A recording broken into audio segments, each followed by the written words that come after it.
ये क्वेश्चन है the ratio of sum of nth term of two AP. आप देखेंगे टू एपीज पे मैंने गोला बनाया हुआ है और उन्होंने रेशियो दिया है 5n+1 रेशियो 2n+17।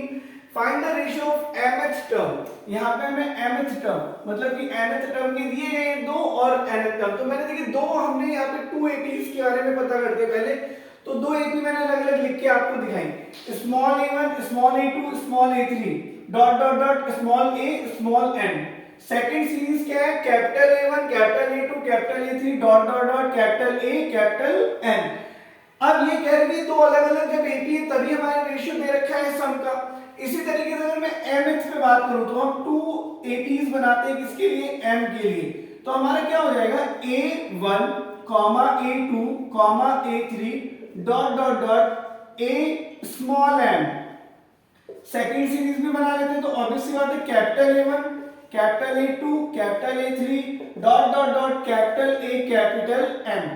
अब यहां पे ये दो सीरीज है, अगर मैं इन दो सीरीज की बात करूं तो एक हमें फॉर्मूला पढ़ाया गया AM निकालने का। वो क्या होता है A प्लस ब्रैकेट में क्या होगा M-1 और स्मॉल d। जैसे मैं सेकंड सीरीज का निकालूंगा तो क्या हो जाएगा capital M equals to capital A plus capital M-1 और d भी चेंज होगा तो हमने कैपिटल D से डिनोट कर दिया। अब ये दो चीजें हमें कहीं ना कहीं आगे हेल्पफुल होंगी। अब आते हैं क्वेश्चन क्या कह रहा है, क्वेश्चन कह रहा है सम, तो Sn upon S capital N लिख लेते हैं जो कि हमें गिवन है 5n+1 अपॉन 2n+17। हम सभी को मालूम है सम का फॉर्मूला क्या होता है, सम का होता है n/2 ब्रैकेट में 2a प्लस n-1 और d upon second series capital N की तो क्या हो जाएगा n/2 2a, मैं कैपिटल A कर देता हूं यहाँ पे capital A plus capital n-1 और कैपिटल D, ठीक है ना। इसमें आप देखो ये दोनों तो कट जाएंगे इक्वल्स टू 5n+1 2n+17। इस क्वेश्चन में अगर आपको n की जगह पे m लेकर आना है मतलब कि हमें क्या निकालना है, relation between n and m। अगर ये हमें पता चल जाता है तो हमारा बहुत इजीली वैल्यू हम पुट कर देंगे m की और हमारा आंसर आ जाएगा। तो उस रिलेशन को निकालने के लिए हमें थोड़ा सा आगे तक सॉल्व करना है। अब अगर हम देखें यहाँ पर हमें क्या है, ये सब चीजें n की है और मुझे किस में कन्वर्ट करना है, m में। m में कन्वर्ट करने के लिए कहीं कहीं ये जो चीज है ये चीज में उस तरफ इसकी जगह पर लेकर आना है मुझे। तो आप देखोगे यहाँ तो a है या 2a है, तो कहीं ना कहीं क्या होगा 2 को काटना है, 2 को क्या करना है, हटाना है। तो इन दोनों इक्वेशन को मैं क्या करता हूं, divide by 2 both numerator and denominator, ठीक है ना।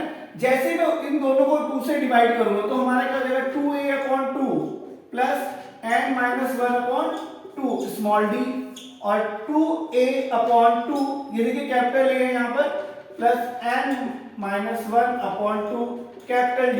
आप देखोगे 2 से 2 कट रहा है तो हमारे पास क्या बन रहा है a plus n-1/2 d upon a plus n-1/2 d।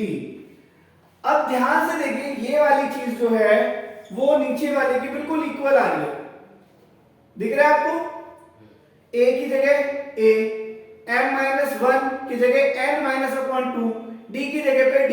तो इसका मतलब a की जगह तो a है, सिर्फ इस ब्रैकेट को इस ब्रैकेट से हमें सिमिलर करना है। तो आप देखोगे हमारे पास क्या आ रहा है m-1 इक्वल्स टू n-1/2। इन दोनों को इक्वल करने के बाद हमें फॉर्मूला मिल जाएगा जो कि क्या होगा 2m-2 इक्वल्स टू n-1 और फिर से हम करेंगे तो 2m-2 plus 1 equals to n। इनको सॉल्व करेंगे तो 2m-1 इक्वल्स टू n। ये देखिए n की वैल्यू आपको मिल गई। मतलब क्या हुआ कि जहां पे n है वहां पर हमें ये पुट करना है। तो जो रेशियो हमें दे रखा है, हमें रेशियो क्या दे रखा है 5n+1/2n+17। कुछ भी नहीं, n की जगह बस हमें क्या पुट करना है 2m+-1। तो 5 2m-1 और +1 अपॉन 2m माइनस 1 प्लस 17। इनको हम सॉल्व करेंगे तो क्या हो जाएगा 10m माइनस 5 प्लस 1 अपॉन में क्या हो जाएगा 4m माइनस 2 प्लस 17। इनको मैं सॉल्व करूंगा तो 10m और माइनस का 4 अपॉन 4m और देखिए 17 माइनस 2 क्या होता है 15 प्लस का 15। यही आपका आंसर है।